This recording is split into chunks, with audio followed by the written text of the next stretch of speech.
Hey everyone, আমি Uditi. Welcome to Didi's world.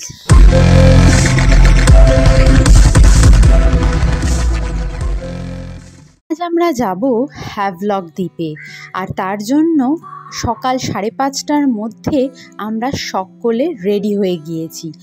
6টার মধ্যে বাস চলে আসবে অ্যান্ড এই বাসে করে আমরা যাব জেটিতে, কারণ শিপ আছে ঠিক সকাল 6:30টায়, আর তার জন্য ঠিক 45 মিনিট আগে রিপোর্টিং করতে হবে। নিজের আইডেন্টিটি কার্ড এবং ছোটোখাটো লাগেজ নিয়ে আমরা পৌঁছে গেছি জেটিতে।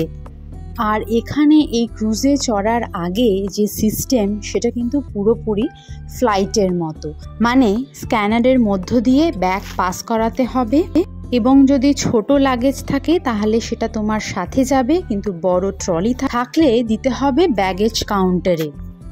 পোর্ট ব্লেয়ার থেকে হ্যাভলক দ্বীপে যেতে সময় লাগবে 1 ঘন্টা 40 মিনিট। আমাদের জাহাজ এসে পড়েছে, আর আমাদের জাহাজটা ছিল বেসরকারি জাহাজ অ্যান্ড নাম ছিল নটিকা। এবারে বড় জাহাজটা চড়ে আমরা পৌঁছে যাব হ্যাভলক দ্বীপে। এবার রাস্তায় যেতে যেতে জলযাত্রায় আমাদের জার্নিটা কেমন ছিল পুরোটা তোমাদের সঙ্গে শেয়ার করব। তাই দিদিস ওয়ার্ল্ডকে সাবস্ক্রাইব করে শুনতে থাকো, দেখতে থাকো। নটিকাকে সাক্ষী রেখে একটা সেলফি তুলেই প্রবেশ করলাম ভিতরে।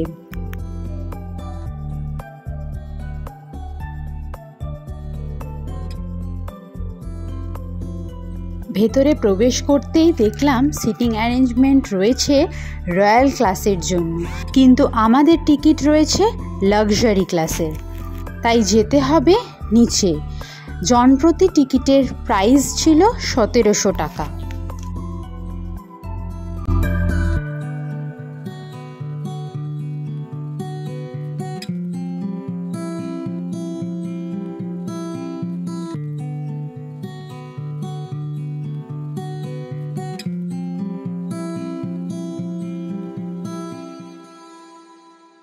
ঘড়িতে 6:30 বাজতেই ছেড়ে দিল আমাদের শিপ।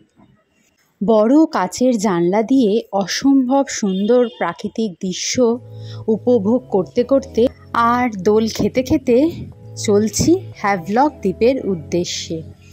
হ্যাভলক দ্বীপের বর্তমান নাম স্বরাজ দ্বীপ। হ্যাভলক নামটি ছিল একটি ইংরেজ সাহেবের নামে, পরে ইন্ডিয়া গভর্নমেন্ট নাম চেঞ্জ করে রেখেছে স্বরাজ দ্বীপ।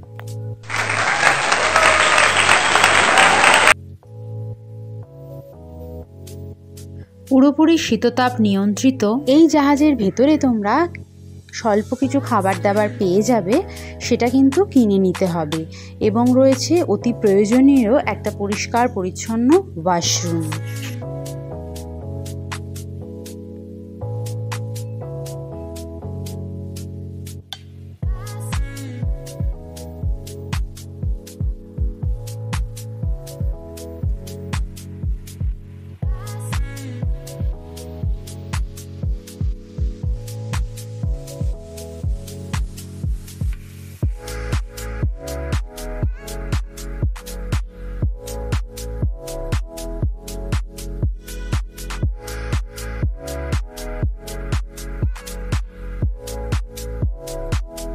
প্রায় 40 মিনিট মতো হয়েছে এতক্ষণ অবধি।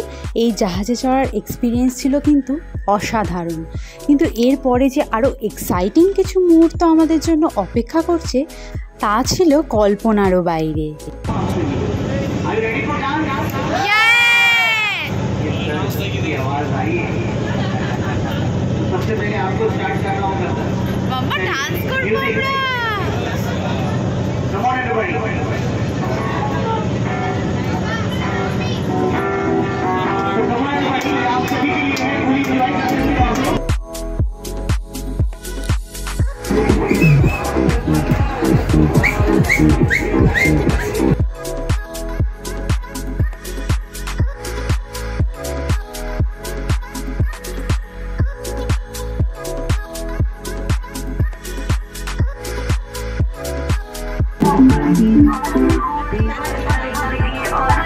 Thank you.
শিপ থেকে নেমে 5 মিনিটের হাঁটা পথে পৌঁছালাম হোটেল। আর এসেই চটপট করে ফেললাম ব্রেকফাস্ট, কারণ এরপর আমরা বেরিয়ে পড়ব এলিফ্যান্টা বিচের উদ্দেশ্যে। আমাদের মোট 26 জনের গ্রুপে সবাই মোটামুটি আজ টায়ার্ড, তাই আমরা দুজন রেডি হয়ে বেরিয়ে পড়লাম। চলে এসেছি জেটিতে। এবার এখানকার নিয়মাবলী একটু বিশ্লেষণ করে বলি। এখানে এসে প্রথম কাজ স্পিড বোটের জন্য 1000 টাকার টিকিট বুক করা, কারণ এই স্পিড বোটই এই জেটি থেকে এলিফ্যান্টা বিচে আমাদের নিয়ে যাবে। এই যাওয়া আসায় টোটাল নিচ্ছে 1000 টাকা। তার জন্য করতে হবে ফর্ম ফিল আপ, অ্যান্ড এর মধ্যে ইনক্লুডিং রয়েছে স্নরকেলিং। স্পিড বোটে 10 জন করে যেতে পারবে। আর এই ফর্ম ফিল আপ হয়ে গেলে তাই জন্য 10 জন হওয়া অবধি আমাদের অপেক্ষা করতে হবে।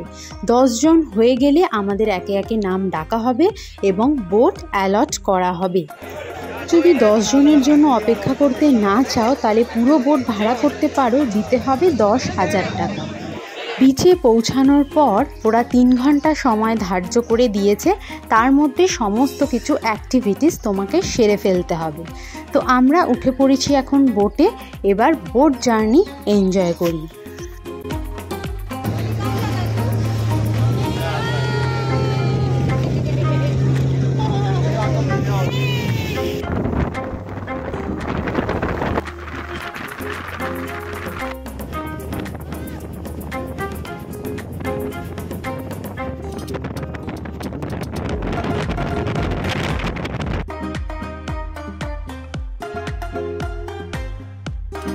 যারা প্রচণ্ডভাবে অ্যাডভেঞ্চার প্রিয় মানুষ তাদের জন্য পারফেক্ট হচ্ছে এলিফ্যান্টা বিচ, এবং যারা জলের তলার কালারফুল ওয়ার্ল্ডকে চোখের সামনে পরখ করে দেখতে চাও তাদেরও কিন্তু এই বিচটা অসাধারণ লাগবে। তবে হ্যাভলকে কিন্তু সবই বেশ কস্টলি, কারণ এখানে হোটেলের ক্ষেত্রে বলি, যদি খুবই অতি নিম্নমানের হোটেলের রুমও কিন্তু শুরু হয় 2000 থেকে, আর যদি একটু ভালো মানের নিতে গেলেও সেগুলো কিন্তু 3-4 হাজার পড়ে যায়। এবং ওয়াটার স্পোর্টসের ক্ষেত্রেও কিন্তু অন্যান্য জায়গার তুলনায় প্রাইস কিন্তু অনেকটাই বেশি। কথা বলতে বলতে আর স্পিড বোটের এই রাইডটা এনজয় করতে করতে চলে এলাম এলিফ্যান্টা বিচে।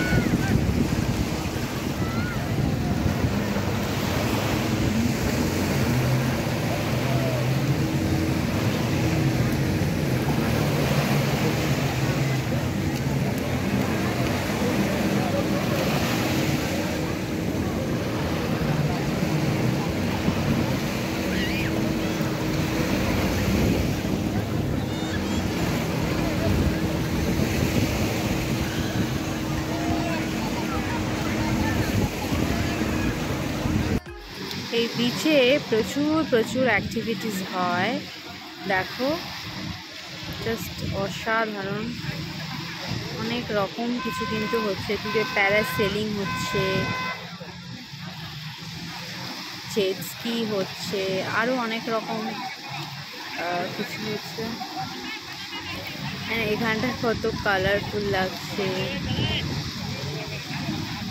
আর এখানে হচ্ছে সৌরভরা লাইন দিয়েছে ফর স্নরকেলিং।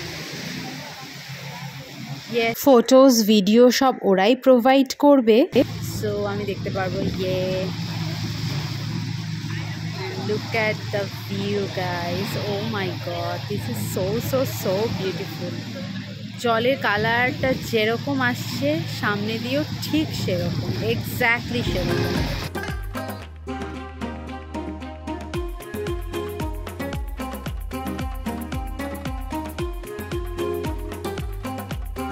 নাম হচ্ছে এলিফ্যান্টা বিচ। এখানে এলিফ্যান্ট আছে কারণ পাশেই রয়েছে ফরেস্ট, যে ফরেস্টে যাওয়া একদমই নিষিদ্ধ, প্রথমেই বলে দিয়েছে এখানে এলিফ্যান্টস থাকে। আর এই হচ্ছে আমাদের ভিউ। বসে বসে শুধু কোনো অ্যাক্টিভিটিস না করলেও ভিউ এনজয় করাটাও ভীষণ ভালো লাগার একটা জায়গা। আর আমার ওইখানে রয়েছে চাদর পাতা। প্রিন্সি আসলেও ভীষণ মজা করতো, অ্যাজ ইউজুয়াল চান পান করতো, বাট বেচারি ঘুমাচ্ছে। ঘুমটা ভীষণ জরুরি, বিকজ আজ সবাই আমরা 4টে উঠেছি অ্যান্ড নটিকা আমাদের ছিল 6:30টায়। সো তাই জন্য আমাদের প্রচুর সকালে উঠতে হয়েছে, কিচ্ছুই করার নেই। ঘুরতে আসলে এরকম করতেই হয়, অ্যান্ড আমি চাই ও সব জিনিসের সাথেই মানিয়ে নিই। তো সেই জন্য ওর এখনকার ঘুমটা ভীষণ জরুরি।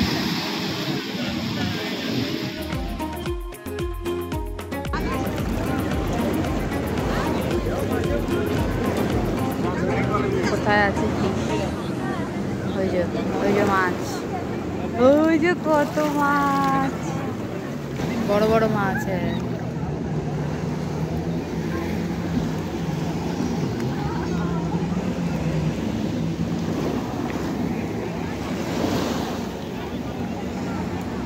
প্রচুর রয়েছে ফিশ।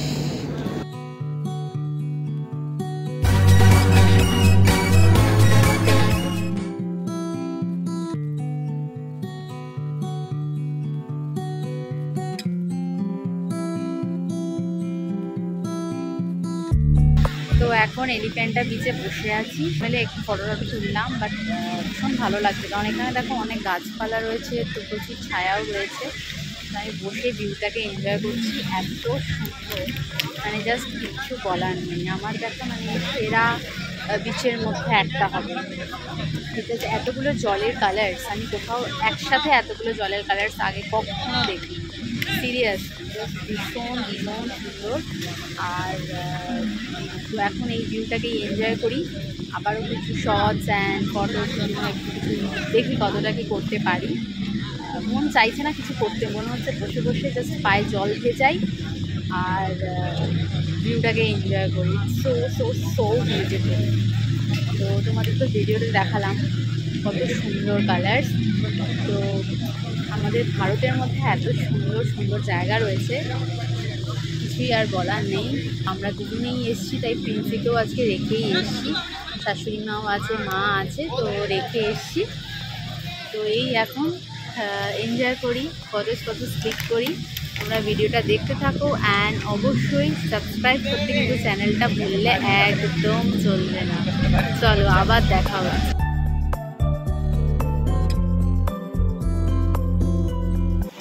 সৌরভরা যাচ্ছে ওই যে ফর স্নরকেলিং, দেখি কত দূর দেখা যায় তাকে।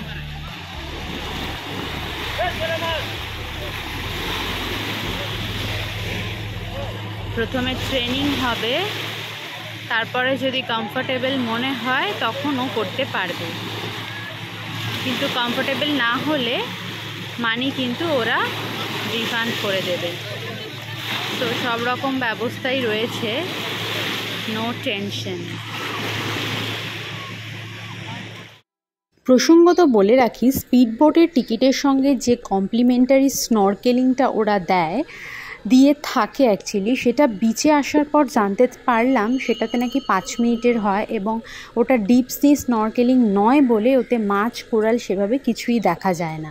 তাই ওরা রীতিমতো একটু প্রভোগই করে যে ডিপ সি স্নরকেলিংয়ের কুপনটা কাটার জন্য, যেটা এখন সৌরভ করছে। টিকিট মূল্য 1200 টাকা। তো এটা আমার কাছে একটু মানুষকে বোকা বানানোর মতোই লাগলো, কারণ যেটিতে কিন্তু সেরম কিছুই বলা হয়নি, বিচে এসে অন্যরকম বলা হয়। যাই হোক, অবশেষে সৌরভ এসে ভীষণই হ্যাপি, ভাংড়া নাচতে শুরু করে দিয়েছে। এক্সপ্রেশন দেখে বুঝতেই পারছো। আমি বললাম কেমন, বলল দারুণ, অসাধারণ। পুরো ভিডিওটা আমি তোমাদের পরে শেয়ার করে দেবো। দেখতে দেখতে 3টে ঘন্টা কেমন করে কেটে গেল সত্যিই টের পেলাম না। একরাশ ভালো লাগা নিয়ে হোটেল ফেরার পথ ধরলাম। ওয়েট করছি আবারও স্পিডবোট আসার অপেক্ষায়। আর যেতে যেতে সৌরভকে রিকোয়েস্ট করলাম আরও একবার পুরোটা ঘুরিয়ে সবাইকে সুন্দর করে দেখিয়ে দাও, লাস্ট বারের মতো দেখে নাও তোমরা।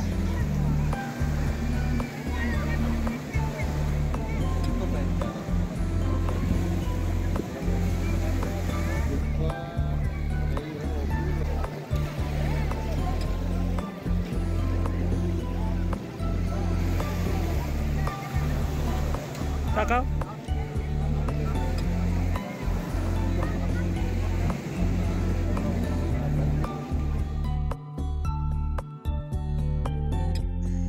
ফিরলাম জেটিতে, উঠলাম হোটেলে, করে নিলাম লাঞ্চ। সবাই মিলে এবার রেডি হয়ে উঠে পড়লাম বাসে, যাচ্ছি রাধানগর বিচে। 2004 সালে টাইম ম্যাগাজিন এশিয়ার সবথেকে সুন্দরতম সমুদ্র সৈকত বলে ঘোষিত করেছে। আর 2020 সালে ব্লু ফ্ল্যাগ সার্টিফিকেট পায় এই রাধানগর বিচ। ডেনমার্কের এই ইন্টারন্যাশনাল অ্যাওয়ার্ড দেওয়া হয়েছিল বিচের ক্লিনলিনেস, হাইজিন অ্যান্ড কোস্টাল ইকোসিস্টেমকে সুন্দরভাবে মেনটেন করার জন্য।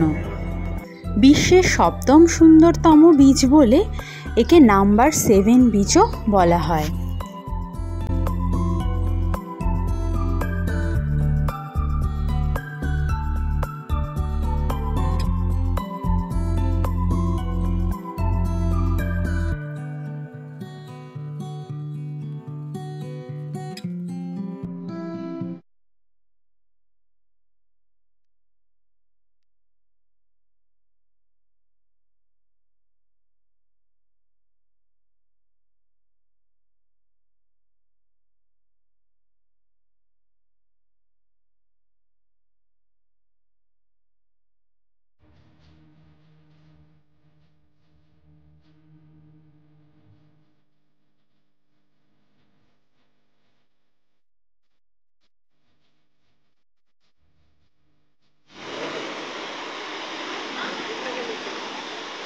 কি হচ্ছে এটা?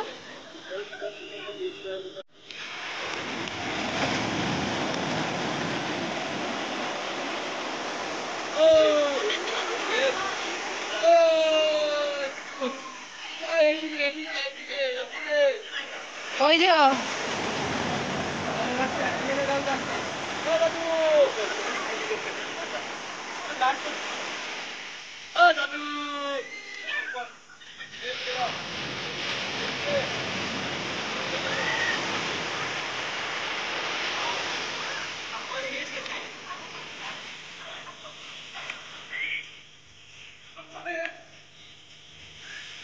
কি করছে রে? খেলছে?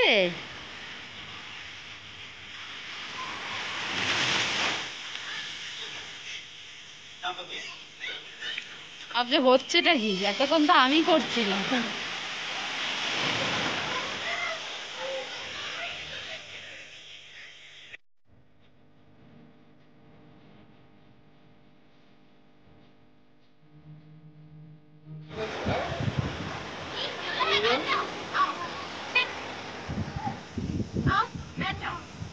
Easy.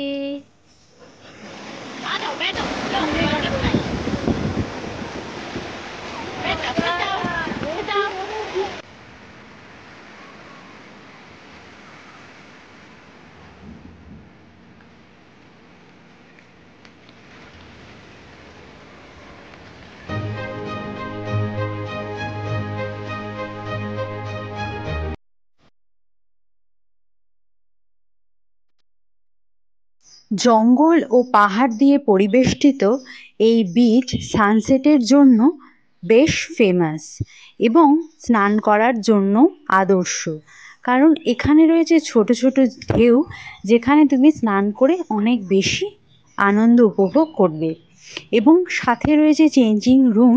তবে বিকেল 5টার পর এখানে স্নান করা কিন্তু একদম নিষিদ্ধ।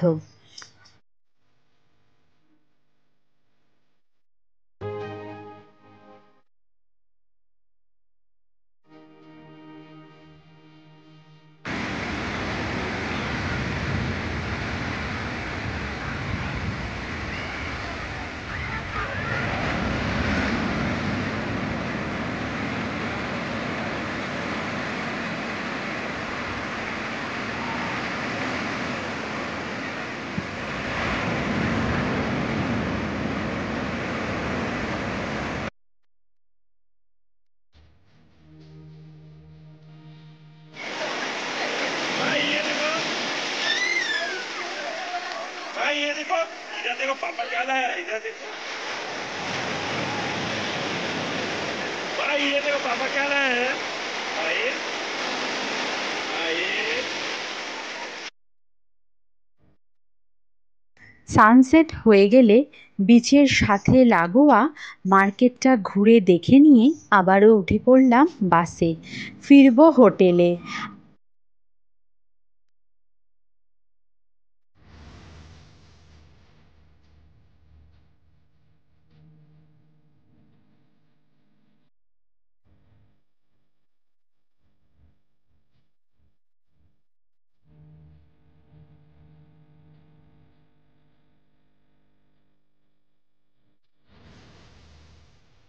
আজকের ভিডিওটা কেমন এনজয় করলে আমার সঙ্গে তোমরা অবশ্যই কিন্তু কমেন্ট করে জানিও, অ্যান্ড ভালো লাগলে লাইক কমেন্ট অ্যান্ড সাবস্ক্রাইব করে দিও আমার চ্যানেলটাকে। ফিরে আসবো আবারও একটি নতুন পর্ব নিয়ে খুব শিগগিরই। ততক্ষণ ভালো থেকো, সুস্থ থেকো, আনন্দে থেকো। টাটা।